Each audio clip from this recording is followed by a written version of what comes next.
Big Ears fans? Yo! Jer, Alex, and Jackson back at it again. Big Ear sets we like the most. We're going over the top 3 Big Ear sets and what surprised us the most. That's a good enough intro. That's a good enough intro.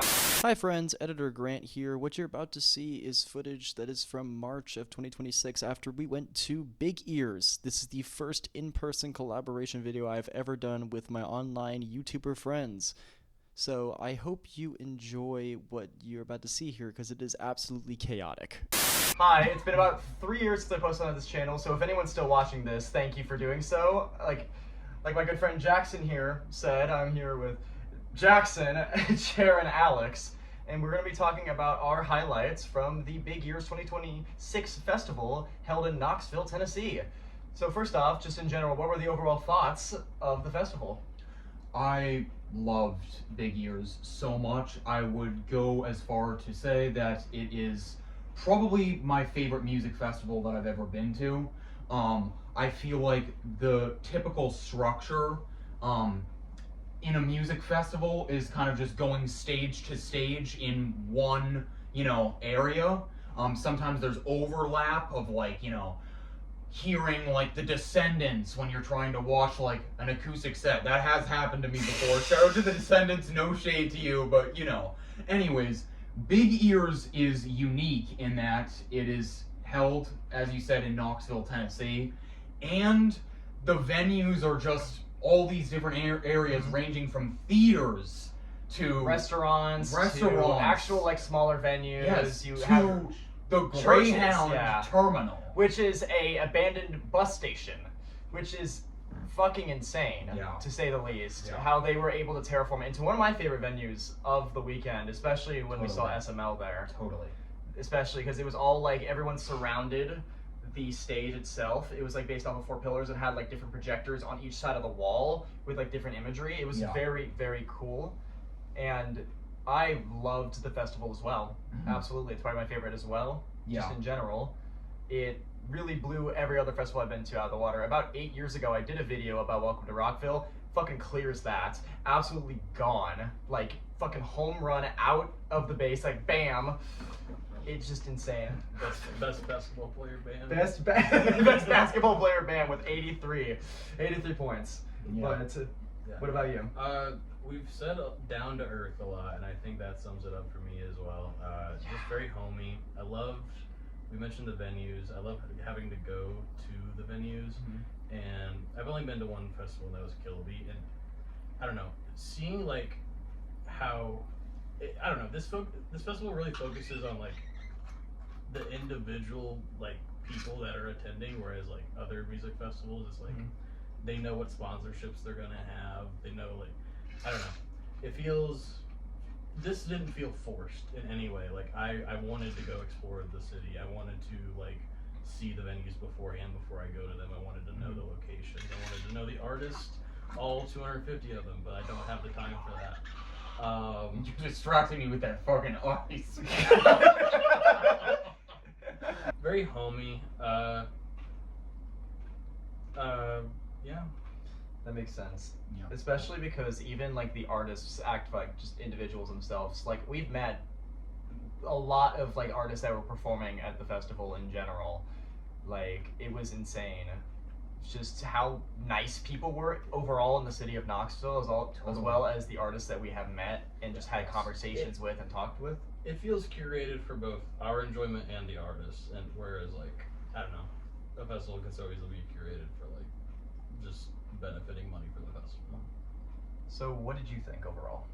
Yeah, I thought it was really good. I thought it was nice because it was a very diverse genre range, and it wasn't ageist. There were people that were in their 20s, 30s, but there were also people that were in their 70s, 80s, and anywhere in between.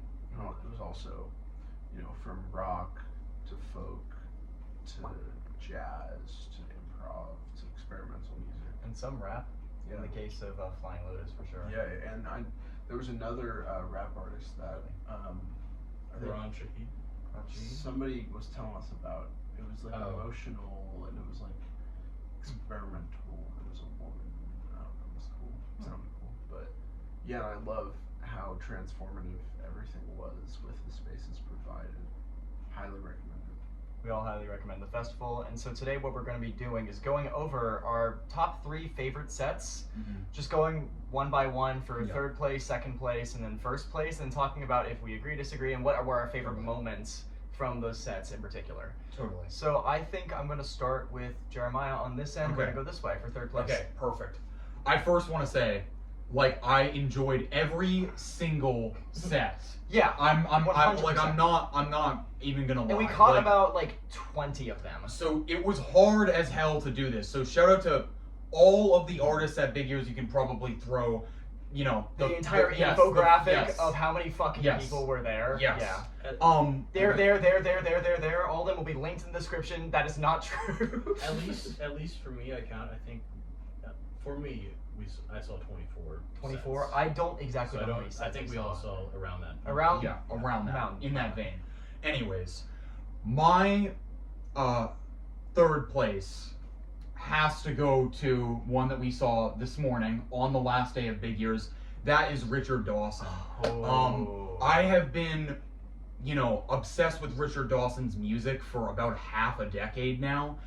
Initially his music took like a little bit to like for me to like really get into, and it was only because of really how like his albums really require attentive listening. Like really, like it's just like with the song structures, with the themes, with everything. Anyways, his set was just wonderful. It was wonderful. It ended 15 minutes like early, I think, but it was the perfect amount of time.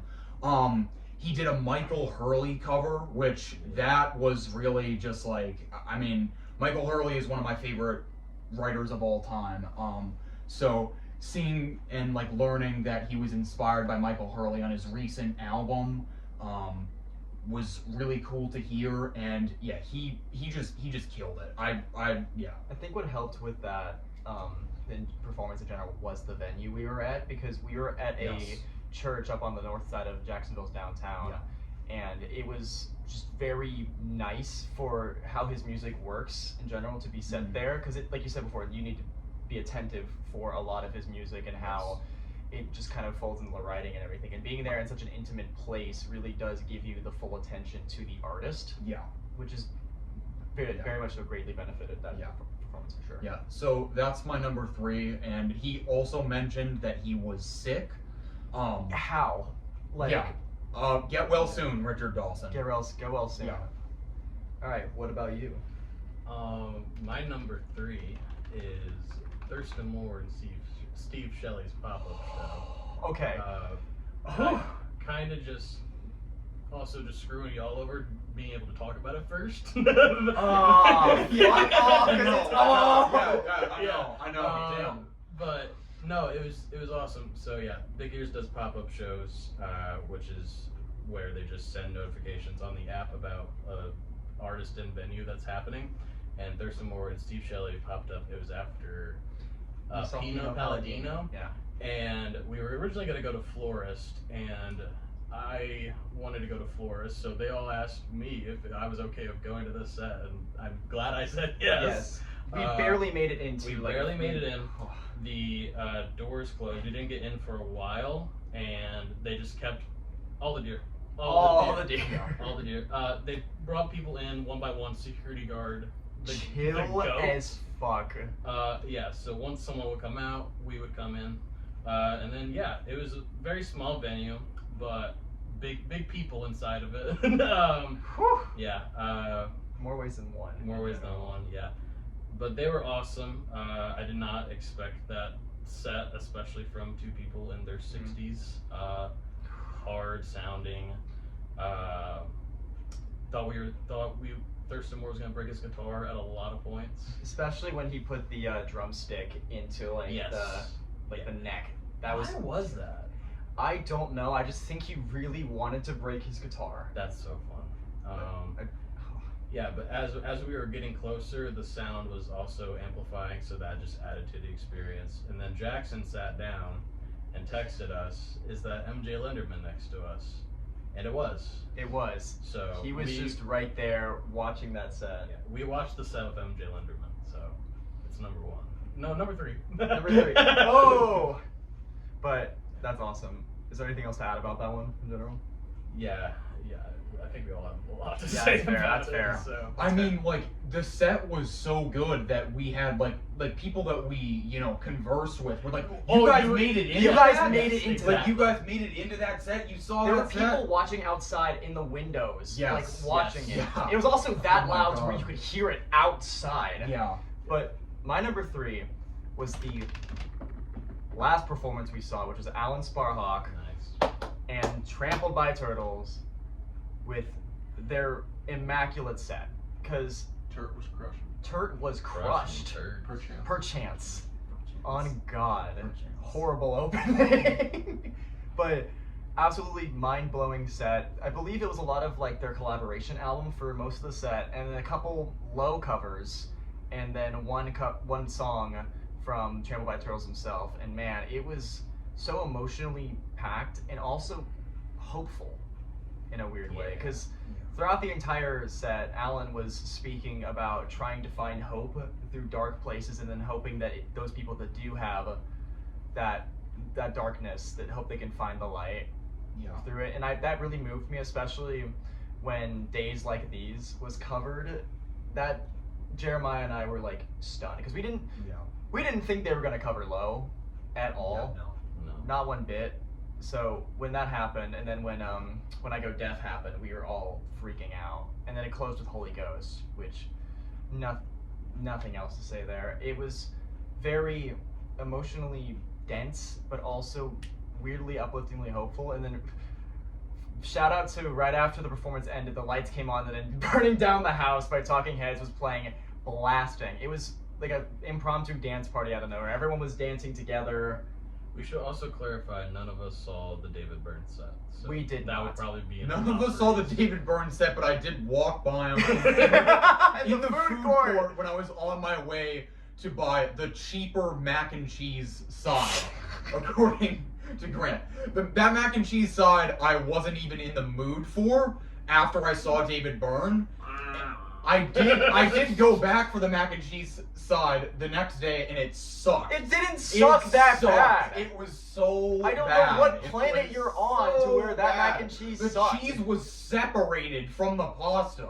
It was bad. It was bad. I am ambivalent about the mac You are and cheese. ambivalent about the Using mac and big cheese. words over there, Alex. All right, what about you?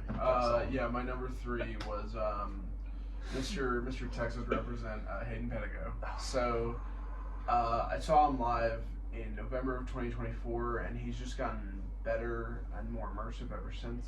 I liked the last record a lot, especially the Chap Heil collab one. That the trilogy's ended, he was able to perform stuff from across the albums, and he had really good conversation in between. And I was able to ask a question in the Q&A. We were able to meet him after the show. He was just as lovely as when I met him a year and a half ago. I love all of his records, so it was really meaningful to see him a second time around. It was my first time seeing him, and that was a very moving set. We also got to fortunately meet him after the set, which was remarkable. Such a lovely guy. So if Hayden sees this, you were the best. We love you. And that's a good transition because Hayden Pedigo is my second here. Hayden Pedigo is my second. I've seen him 3 times now. The first time I saw him was when he was opening for Devendra Banhart. The second time was last Halloween. I saw him at this really like warm, intimate venue, and that was awesome. But I don't know. There was something about this one that was special to see him with you guys. Yeah. And plus, I'll Be Waving As You Drive Away. Oh my God. That is my favorite album, or that was my favorite album of 2025.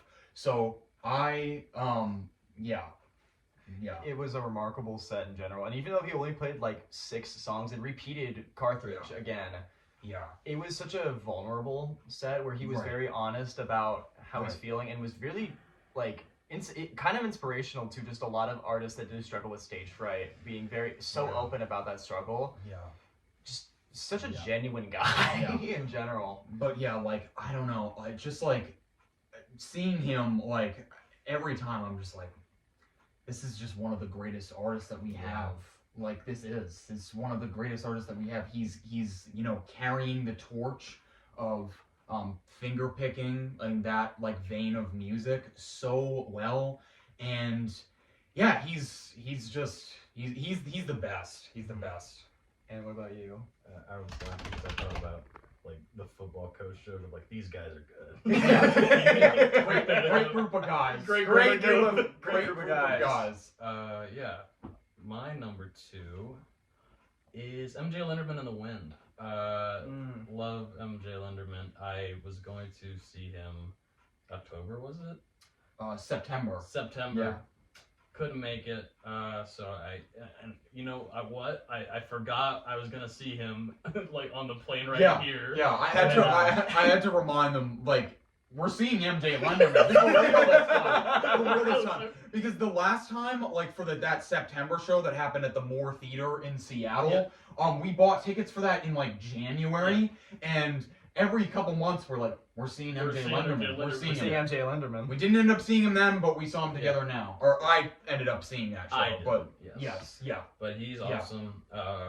Seeing him with the band was also sick because beforehand, on Friday, we saw the Beyond Dead jam session where one of the band members was talking about the band, how they do hand signals to like cue the next song on the set list, and seeing that in person, which I don't know, I felt like I was in on the joke. Like I was like, this is so sick. This is like insider knowledge that we never stood upon. Right. Yeah. And the Civic Center stadium was sick, and being able to stand up after sitting for the last 2 songs is really fun to rush up to the stage. Oh my gosh, that was my favorite part of that show. And he also played TLC Cage Match, which is just, I did not think he'd play anything for that EP, so I looked at Jerry and Grant and I was like, I love this song!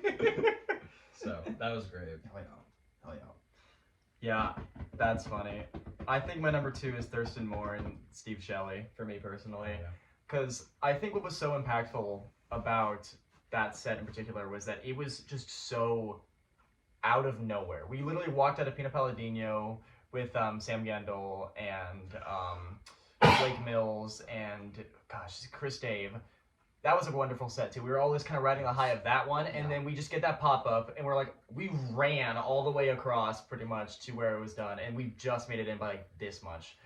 And like Alex was saying about the security guard, just letting us in one by one, and then telling us, oh, you can go further in. So we went further in, pretty much about 20 feet. Shout out to the security guard. The goat, by the way. But like, he was also even like, hey, if you want to go onto the alley just to take a picture while you're like got a good view and everything, you can, just as long as you get back. I'm like, you're the best, dude. But so anyone, you know, at Big Ears that sees this, make sure that specific guy on that specific day gets like a pay bump or something. Yeah. What a wonderful guy. Yeah. He's bald. He's bald. That helps. It was the Postmodern Sound Exchange venue. It was the Postmodern Sound Exchange venue for that pop-up show. And like was said before, as the set went on, it started off with like these, you know, embellishments of noise, and then just got louder and louder and louder until it was like the most monstrous wall of sound I've ever heard in my life. Just absolutely. What are with the hand motions today? I like it. Keep doing it, please. It was very impactful, just overall. And we also neglected to mention, in that same food court where we passed David Byrne, we also met Thurston Moore and Steve Shelley right after the set happened, and they were lovely people. They were lovely. Yeah. They were lovely people. Yeah. Steve complimented my Fleetwood Mac shirt, and I will cherish that moment forever. He was asking us if we were locals of the area. Thurston Moore was, and then like we all said no, and then he was like, "Of course you're not. No one is." Yeah, I'm not gonna lie. Nardwar. I mean, I don't know what you're talking. I mean, Sonic Youth was he was nice to us. So nice to us. That's where we were all from individually too. Yeah. And all like Thurston had to say about Florida was just the Sunshine State. I shook Thurston Moore's hand and I was like, oh my god, like I was just like, this just isn't, like, just looking him in the eyes and shaking his hand. I don't know. That's like one of the greatest guitarists like ever. So I don't know. Yeah. I hope he didn't eat the mac and cheese. I hope. Yeah. Same. What if he was thinking, oh man, what about that $4 mac and cheese? Right. David Byrne recommended it. That is. So perfect transition from Thurston Moore is that Thurston Moore reposted my reel on his story, and he does not get my number 2 spot. My number 2 spot goes to Richard Dawson. We had a little Whoa! Wow. Expectations So we divide. had a little flip-flop, Jeremiah and I. He put Richard Dawson at 3, and then Hayden Pedigo at the 2, and I had Hayden Pedigo at the 3, and Richard Dawson at the 2. So, yeah, that set was phenomenal. He was able to command a presence with just a guitar and his voice, and even sometimes, at the beginning and the end, it was just his voice, and I think that did more than some of the, 10-piece orchestras that we saw this weekend. And so, not to diminish the quality of those 10-piece orchestras, by the way, they were stunning. He was trying to diminish because I was the only one that laughed in the crowd when he said diminished chord and then played a diminished chord. So that was funny. And then I had to explain to Jer why I was laughing because I didn't want to, See, the joke is. See, the joke is for you non-music lovers. So yeah, really phenomenal set from someone that I'm not really familiar with. And I definitely need to check out his stuff because it blew me away, and the highs and lows he was able to reach with his voice, the different personalities he was on and off the music, because his banter was really good as well. He did some good crowd interaction stuff. Very funny. It was, in the church, and so the sound resonated all throughout, and I think, when everyone stood up at the end of his a cappella song, you could tell that everyone was just so enamored by his set. So can we also talk about how that one guy turned he turned his sneeze into like a That was my favorite crowd interruption of the entire weekend. Yes. Because it was unintentional. Yes. He sneezed right at the end of a song and then turned it into a woo. And people can be dickheads sometimes, with their interruptions. I know, right? People can be dickheads. Yeah, but that was just tastefully done. That was so good. Tastefully done. Because he probably was like, oh god. Yeah.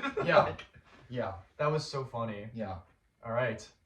Are we doing a good transition into your number 1? My number 1 is Thurston Moore and Steve Shelley. Oh my god. I just we've already.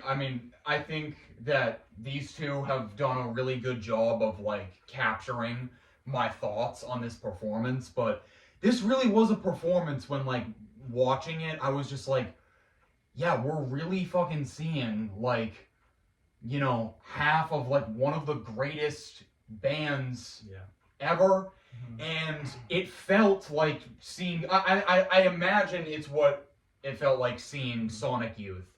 I read Kim Gordon's memoir, and I remember her talking about how her and Thurston met and how she was won over by his youthfulness and creativity and ambition, and all of that showed in this set. And he's like Alex said, in his 60s at this point, I think.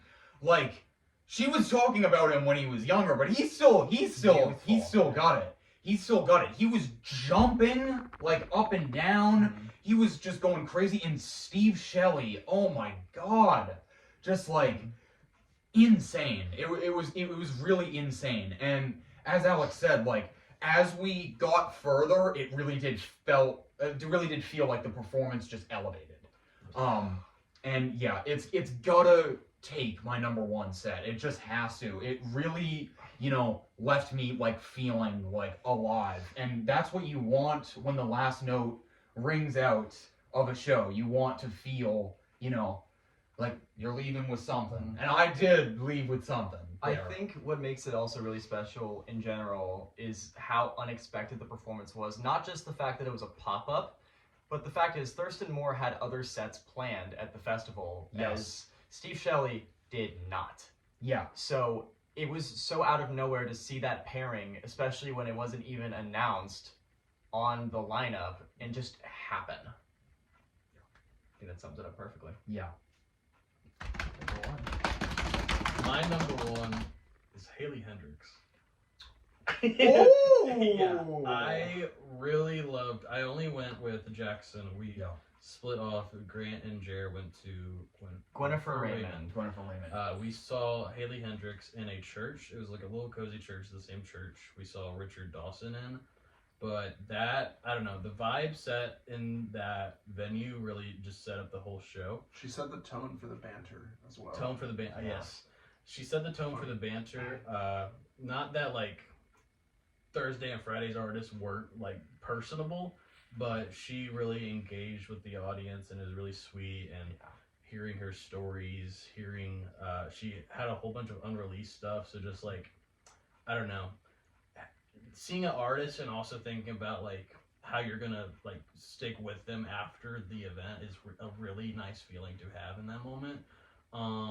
She played, oh man, and also just hearing like, I don't know, because I'm gonna be honest, like I listen to her in my free time, but not that much, and I think she's like, not that she's bad, but like she's much better live. Like it's such a different experience, like.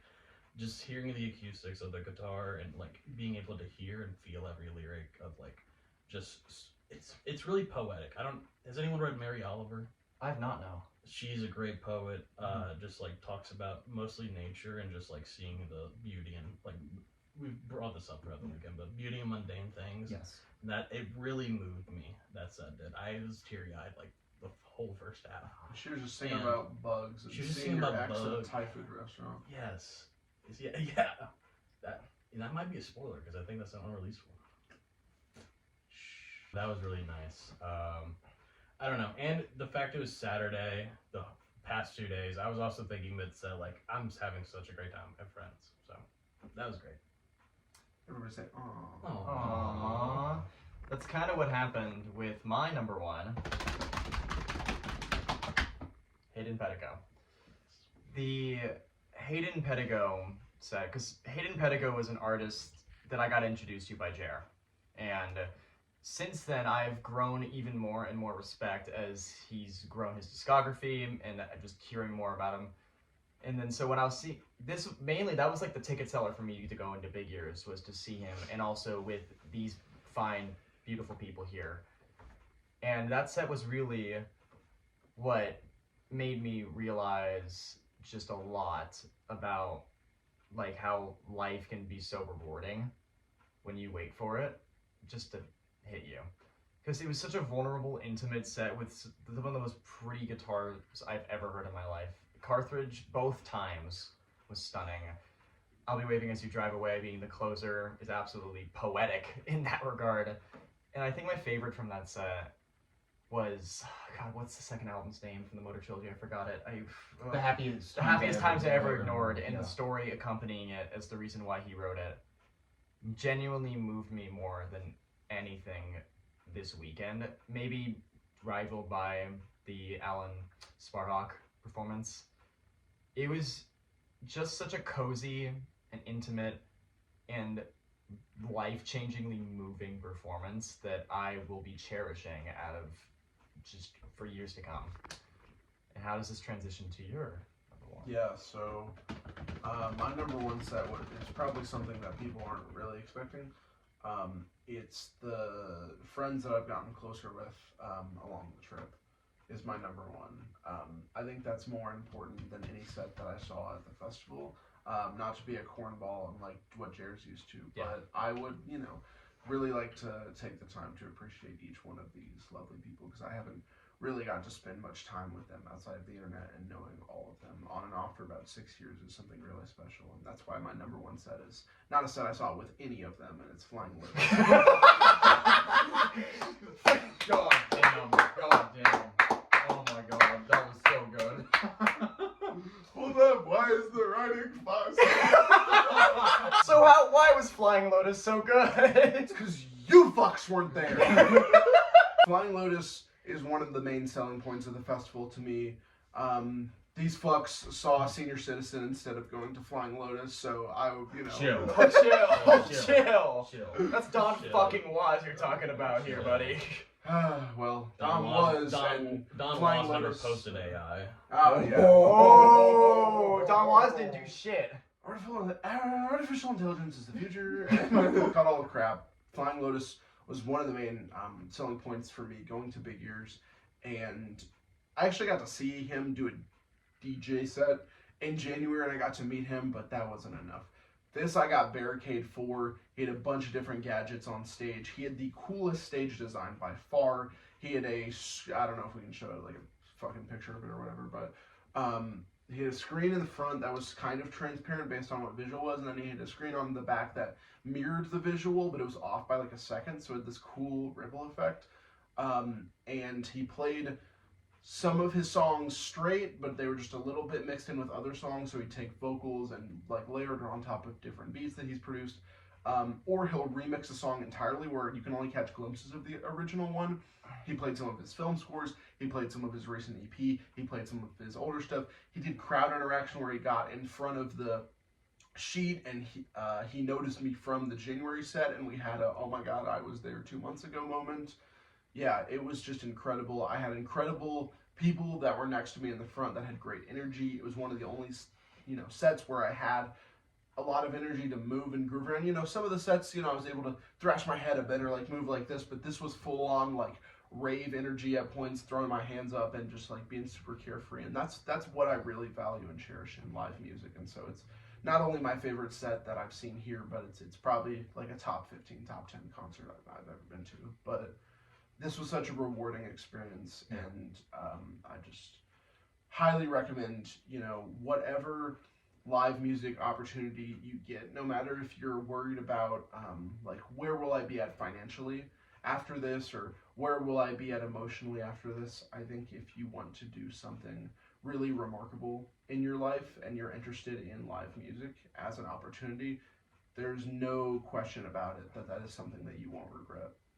Well said. Well said. And that's why I ordered a $40 steak.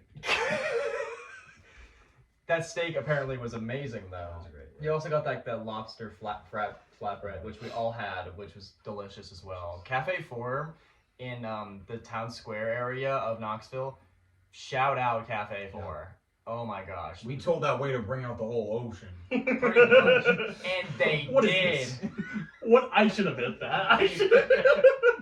What is this? Especially when you asked for the drink and everything. I mean, you you was like, spent enough to like definitely do, like you, Oh, gosh. it wouldn't. Like I don't know, you were definitely allowed to do that. 100%.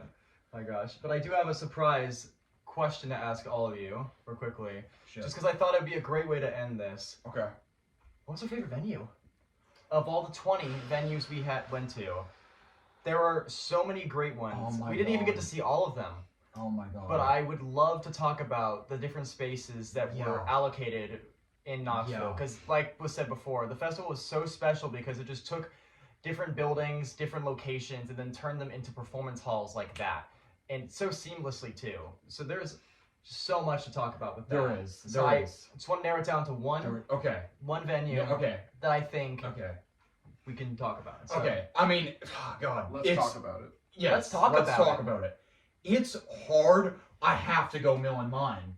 I have to go Mill and Mine. burrito. Okay. Yeah. The burritos bomb. Okay. There was also another set that I saw there. Simone. Oh my That God. was such a good set, and I wouldn't have it in any other venue. Like, as amazing as the Tennessee Theater is, I feel like a show like that couldn't have happened there.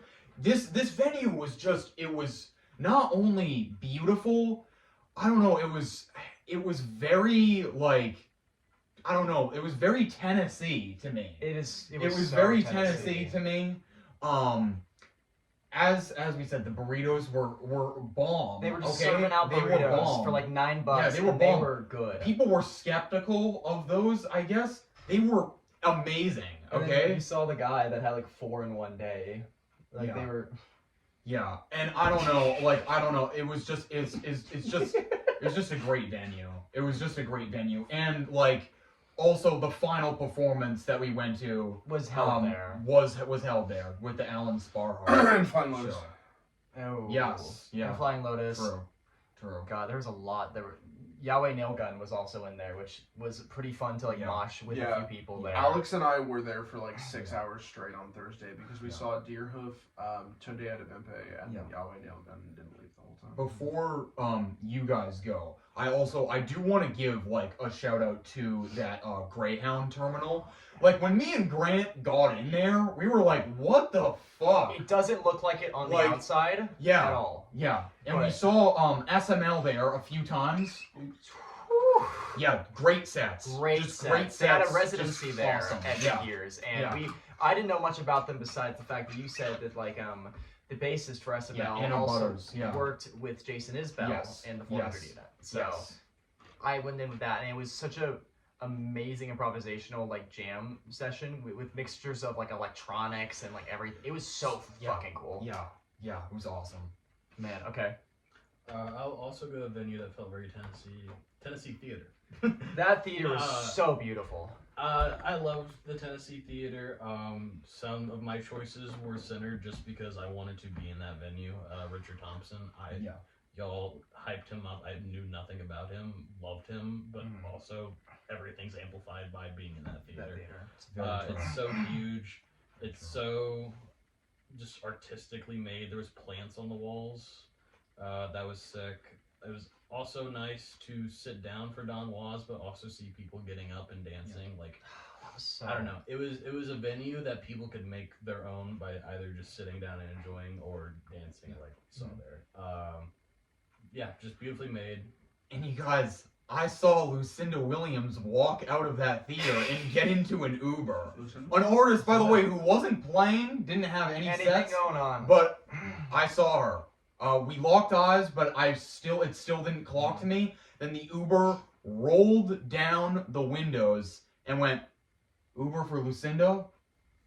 That's still like, no, I have not processed that. My favorite was definitely the Greyhound, just because of how unique the venue was, how everything was set up with the different projectors, and how it was like a fucking WWE cage match with the stage set up. Because we also today saw this drone session that was held by Lou Reed's guitar tech that was called Lou Reed's Drones that utilized the space perfectly as well. Yeah. It was fucking insane. And then the SML performances were otherworldly.